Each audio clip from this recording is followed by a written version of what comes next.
Ahí Pau anotó varias cosas que le resultaron interesantes. Ahora lo vamos a desarrollar de este final del libro. Pero quería antes comentarle quién es Christian Flesch, francés, que tiene una formación paramédica. Digamos, todos estos estudios los inició siendo enfermero y fue uno de los principales pioneros del modelo y quien acuñó el término descodificación biológica. Su enfoque aborda la enfermedad desde la biología y no de la psicología. Maestro en PNL, metáfora, psicobioterapeuta, formador de larga data en el campo de la terapia y de la descodificación biológica de las enfermedades. Es experto en psicogenealogía, hipnosis ericksoniana y los ciclos biológicos de la memoria biológica, descubierto por Flechet, que ese es otro francés que Marc Flechet, del que también son todos familiares, no, suenan parecidos. Del que ya vamos a hablar también. Es director de la École de Biodécodage en Francia y dicta seminarios y entrenamientos de descodificación alrededor del mundo. Actualmente dicta la formación en Colombia en alianza con la Fundación Centro Luminoso. Ha escrito más de 9 libros, 3 de ellos traducidos al español.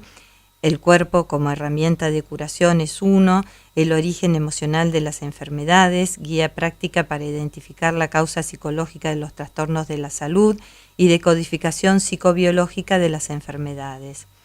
Y realmente, bueno, ahora acaba de abrir la escuela en la Argentina de biodecodificación. La base de él es biológica y es muy, muy cálido, muy cálido. Escribe muy lindo. Esto que leí recién está escrito por él. Es un hombre sensible, que es lo que marca para cuando hablamos energéticamente, que son los cambios, esta unión masculino-femenino. El ánima. Claro.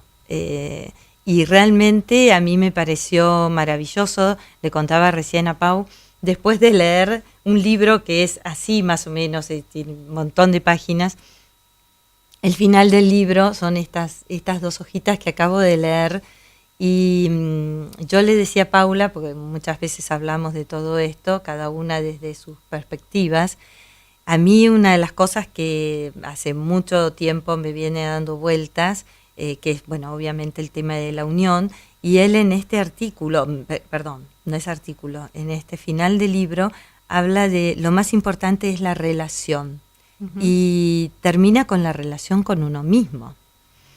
Y siempre cuando hablamos entre nosotras, y creo que acá también siempre obviamente lo hacemos en el programa, es volver a conectarnos con nosotros mismos. Sí, la conexión, que en definitiva tiene que ver con el autoconocimiento, ¿no?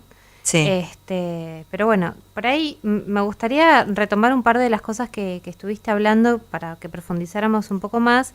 Él al principio de lo que leíste habla que hay 2 escollos fundamentales, que son 2 posiciones o quizás 2 formas de tomarse la situación, digamos, de enfermedad.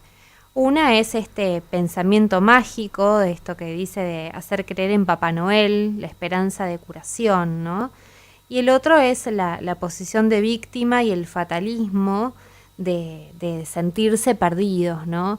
Y a veces qué importante es dónde uno se pare, pero también dónde a veces parece que ayuda un poco el entorno, o a qué médico estás yendo, o cómo estás encarando y cómo estás encarando con tu entorno una situación de enfermedad, para ver en cuál de estos, en qué lugar te ubicás, ¿no? Claro, a ver, no nos olvidemos que este es un libro para formación de terapeutas, ¿no? Básicamente habla de la humildad. pero habla de varias cosas. Primero, eso mágico, más que nada enfocado en la expectativa con el otro. El médico que voy me va a dar la pastilla, la receta, es él el que me va a curar, ¿no? Claro, y ahí sí. Estamos poniendo en el otro la expectativa de una curación. La expectativa y la responsabilidad. Sí. O sea, es como que dejo que no en manos de un tercero sí, todo afuera, lo que me va a suceder a mí. En mi cuerpo. Y ahí, bueno, interesante la etimología de la palabra curar, que es algo que creo que nos encanta saber el origen de las palabras. Sí. Viene del latín cura, significa cuidado, solicitud, el que cuida a otros, inquietud y ocupación, pero también en latín llegó a significar administración de una cosa pública, cargo, trabajo, obra, incluso guardián o intendente. Así es como a la larga, cura va a designar el cargo que se concede a un eclesiástico de gestión de una comunidad o parroquia, el que se hace guardián o intendente de ella, y el nombre del cargo pasó a designar a la persona. Entonces ahí... Claro, vos fíjate que lo primero que dijiste es el cuidado, ¿no? Claro. Y justamente el cuidado de uno mismo es lo que tenemos que empezar a prestar mucha atención en vez de estar pensando o creyendo que va a ser otro de afuera, van a traer el cuidado de mi cuerpo. Pero vos fíjate qué interesante, ¿no? Esta simbología, ¿no? Porque dice, aunque vulgarmente en el cristianismo la gente llama cura a cualquier sacerdote ordenado como tal, propiamente cura se refiere a un párroco, al intendente y gestor de una parroquia y de su feligresía. Entonces, si el cura es el que cuida la iglesia y a sus feligreses. Entonces podríamos decir que la cura en nosotros mismos, donde nuestro templo sería nuestro cuerpo, tendría que ver con esta gestión que hacemos de nuestro cuerpo, y nuestros feligreses podrían bien ser nuestras emociones y nuestros sentimientos, ¿no? Entonces, no necesitamos ningún tercero. A ver. En un estado ideal, ¿sí? No necesitaríamos un tercero para poder administrarnos. Lo que pasa es que creo que es algo... Volvemos a lo mismo, que no tenemos aprendido. Es que no tenemos el conocimiento de uno mismo. Exactamente. Al no conocernos, entonces es muy difícil que vos puedas cuidar bien algo que no conoces. Porque ¿cómo sabes? Como decía en lo que leí recién, me sale decir artículo y no es un artículo. Cuando vos conoces si no te conoces a vos mismo, no conoces el funcionamiento y la función de cada uno de tus órganos, cuidarlos, tratarlos bien, hablarme, escucharme, todas esas cosas hacen a que estoy atento a mi físico, a mi cuerpo, a mis órganos, a lo que estoy comiendo, a lo que estoy pensando, a lo que estoy sintiendo, al entorno que me rodea. Sí, realmente es genial. La relación. Cuando dice esto de la relación y su calidad, ¿no? Claro, o sea, la calidad de la relación, a ver, él nombra en un momento el consciente y el inconsciente, la relación entre el vínculo del médico y el terapeuta, la relación con uno mismo. Entonces ahí es donde incorpora los conceptos de domesticar, regenerar, curar y escuchar. Y realmente es todo referido, digamos, a uno con uno mismo. Sí. Entonces, es que no... a ver, cuando habla de las distintas situaciones de una forma muy poética, de la vesícula, de los bronquios, y realmente es así. Cuando uno empieza a leer desde la biología, la función de los órganos, y cuando empezás a ver, estoy hablando en las leyes de Hammer ya, ¿no? ¿Qué es lo que pasa cuando se produce ese shock en el cerebro? se dispara un programa que es un programa biológico de supervivencia y bueno, ¿a qué órgano va? ¿Y a qué función corresponde según ese disparador? Bueno, es un mundo fascinante, sí, y con mucha lógica. Es lógica biológica, pero ahí te empezás a dar cuenta como cada órgano y cada uno de los procesos de supervivencia, todo tiene sentido, todo tiene un sentido. Entonces, si vos cambias la perspectiva y en vez de asustarte cuando está explotando algo y decís, bueno, pero esto es una parte de... Entonces ese conocimiento que no tenemos de nosotros mismos, que nos asusta, y vas al médico y encima tenés otro shock porque te dice, uy, no, tenés esto, los diagnósticos. Fuiste. Bueno, a mí me molestan muchísimo los diagnósticos. Tengo así sí, como una cuestión de, me parece que el diagnóstico, tanto sea físico o psicológico, es una etiqueta y un estigma. Porque vos pasás de ser una persona a, no sé, sos un psicótico, sos, tengo cáncer y parece que soy cáncer. Tipo, es como claro, bueno, ese es uno de los parece que grandes, no se puede salir de ese lugar. Claro, yo no soy una enfermedad, yo no soy una situación, yo soy yo con determinadas circunstancias, y son las circunstancias, no yo.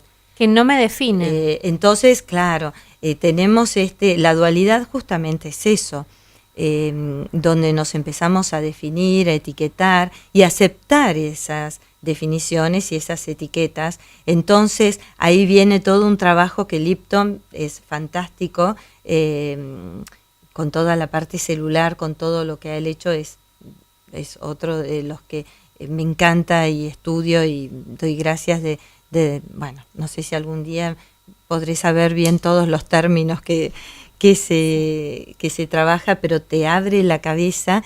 Y una de las cosas que a mí también me encantó cuando leí esto, hace tiempo cuando leí a Lipton y cuando él habla de la célula, y que antes se pensaba que el núcleo de la célula era el cerebro de la célula, cuando, bueno, ya está comprobado que es la membrana la que lo rodea, que ese es el cerebro, y es la relación. Y acá habla de la relación. Lo más importante es la relación. La membrana relaciona el exterior con el interior. Y ese, digamos, esa comunicación es lo que se hace, que se activen o desactiven los genes. Decís, pero ¿por qué, viste, activó tal gen? Porque todos tenemos los mismos genes. Ahí se desmoronó el tema, es la genética de tu papá, la genética de tu mamá. No, claro. Todos tenemos la misma genética. Pero quien quiere echarle la culpa a la genética, ya expresan, tal cual, se expresan o no, esto que vos decís, se activan, se expresan o no los genes en función de determinadas cosas. Y quien descubrió perdóname que te interrumpa, pero lo quiero nombrar, es un biólogo, el doctor Lipton, fantásticamente, que descubrió la activación y desactivación digamos, de las células y todo eso, que a partir de eso existieron los psicofármacos, que fue, digamos, desarrollo que él hizo y que se usó para algo que es hoy deprimirnos o excitarnos, o, viste, activar y desactivar. Todos estos mecanismos que, bueno, a mi forma de ver, hacen un caos que es como que nunca terminamos de resolver. No, a veces es como, parece que se mantiene a la persona en una determinada situación. No estás ni lo suficientemente bien como para no depender de eso y ser feliz, ni tampoco te morís. O sea, bueno, volvemos otra vez al mismo tema. Es como una trampa. Estamos, claro, lo que a mi criterio y lo que yo busco, y es estoy en el camino de que todos nos demos cuenta que no hay nada mejor que el empoderamiento, cosa que siempre hablamos acá, para absolutamente todo. Justamente para decir una circunstancia, la señora que trabaja en casa, bueno, va al médico y no le entiendo y que esto y que... Entonces el otro día me senté y le dije, bueno, usted esto, porque es su cuerpo. Entonces que todos entendamos, cuando vos vas al médico y te dice, y tal cosa, bueno, no entendí.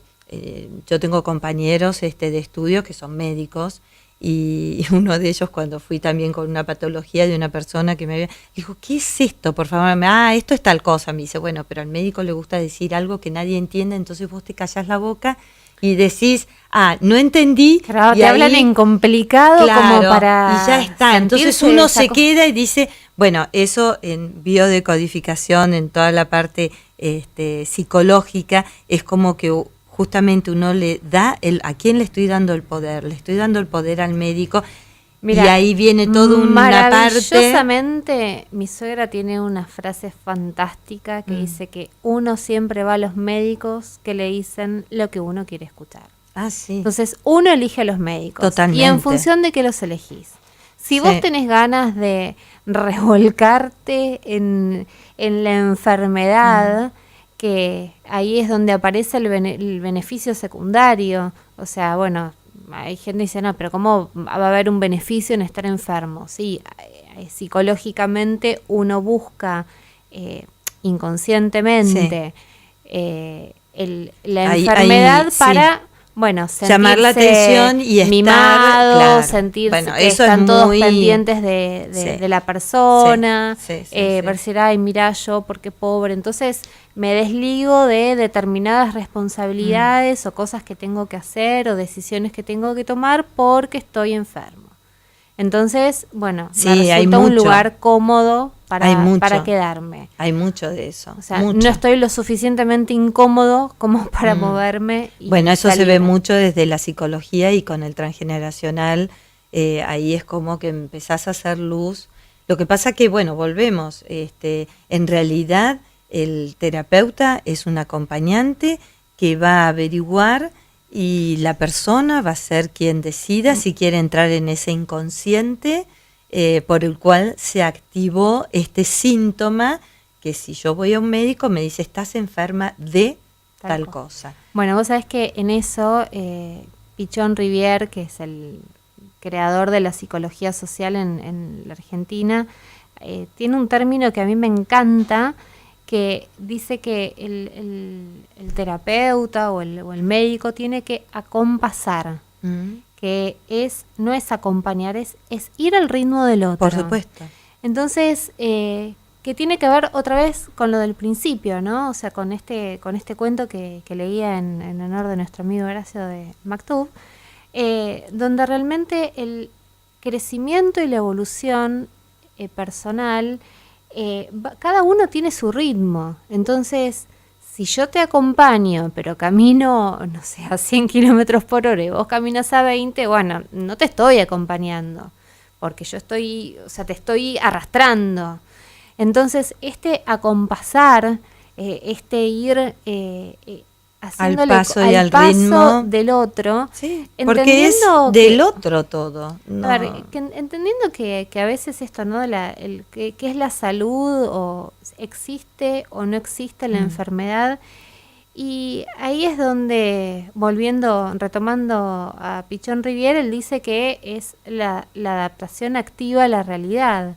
Entonces es cómo nos apropiamos instrumentalmente de la realidad a nivel de nuestras representaciones internas, y podemos operar sobre ella y transformarlas, y cuando transformamos el afuera, transformamos nuestro adentro, y eso vuelve siempre en una espiral dialéctica, ¿no? O sea, yo me transformo y vuelvo a transformar. Claro. Entonces, y transformás la realidad. Claro, de esa no forma. hay blancos o negros. Hay una escala de grises de distintas intensidades enormes. Entonces, no es quedarnos ahí, porque justamente él no habla de cura.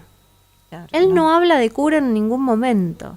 O sea, dice, bueno, la medición es esa escala de cuánto mejor puedas estar adaptándote. Sí, en realidad, bueno, ya voy a encontrar, hay una definición que habla que la salud, con el concepto que todos entendemos de salud, en realidad no existe biológicamente, ¿no? Nosotros, o sea, todo esto que estoy hablando es desde el punto de vista biológico, es la lógica biológica en lo que se basa, digamos, todo esto que estamos hablando, ¿no? Lo que pasa que, bueno, hay muchos intereses creados alrededor de todo esto. Bueno, el doctor Hammer estuvo 2 años preso, le hicieron, pero la vida imposible. La industria farmacéutica es una de las bueno, sí, que más factura, una de las industrias que más factura en todo el mundo. Hay, no solo es la farmacéutica, hay un montón de instituciones que están atrás de todo esto, pero bueno, a mí sinceramente a veces no me interesa, no hago foco en eso.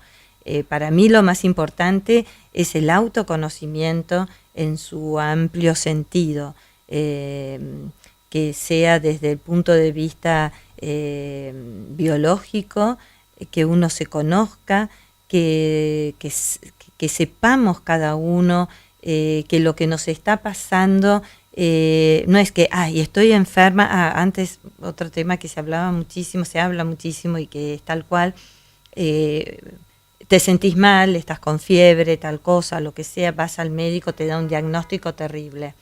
Y en el momento que te está dando el diagnóstico tenés otro shock y está comprobado que si, por ejemplo, te dieron un diagnóstico de cáncer, y yo escuché de gente conocida, tenés tanto tiempo de vida y ya está todo, viste, está todo perdido. Ahí tenés la metástasis, porque tuviste ese shock y a veces encontrás el motivo por el cual un hijo, un familiar cercano, la esposa, también contraen, digamos, otro cáncer, porque bueno, ese shock es como que típica, va produciendo un efecto, ¿viste? Sí, viste cuando te encontrás con alguien, pues sí, ¿cómo están tus papás? Sí, no, porque mi mamá se enfermó y a los 2 meses se enfermó mi papá y se murieron los dos. Y vos decís, por Dios. Por supuesto que no es esto tan así. No es lineal. No es lineal. Tiene que haber determinadas condiciones dentro de las leyes de Hammer, que Hammer en realidad hizo un estudio, fantástico, con respecto a estas leyes, basado en el cáncer, ¿sí?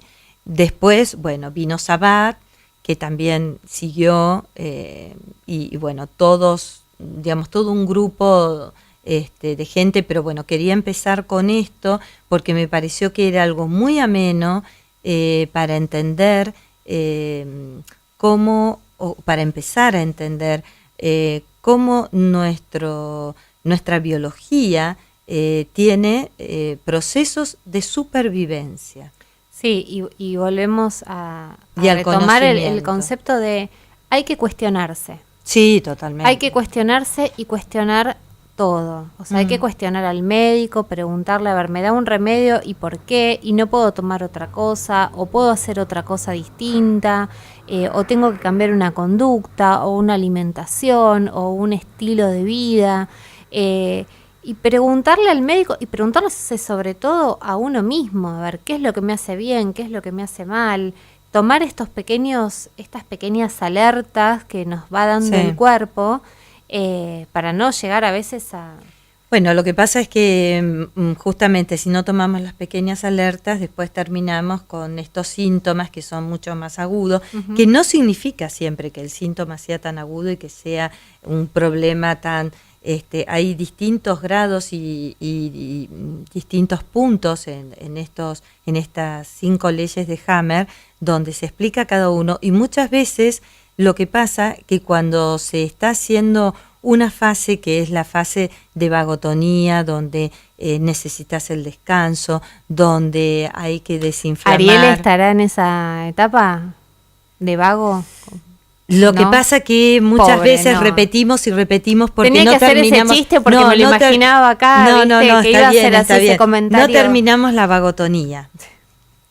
con este ritmo que tenemos, lo que nos pasa, por eso es que después terminamos con problemas crónicos a raíz de, digamos, no componernos totalmente en tiempo y forma.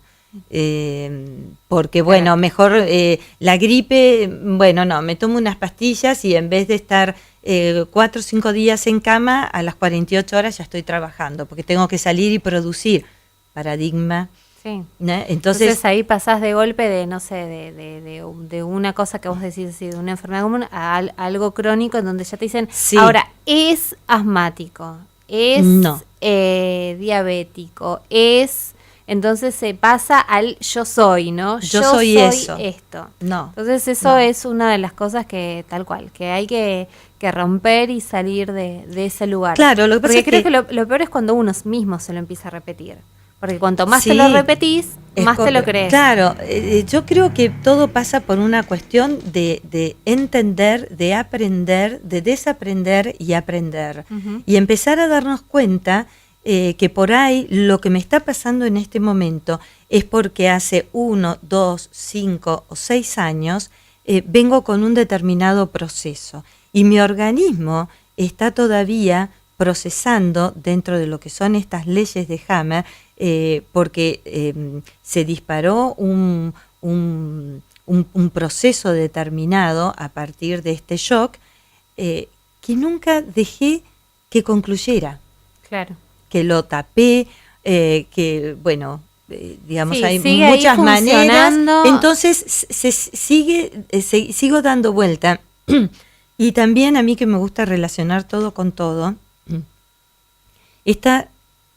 yo lo relaciono con esas repeticiones de actitudes familiares que después se ven perdón, en el transgeneracional, que son modos, maneras, formas. Yo soy de esta manera.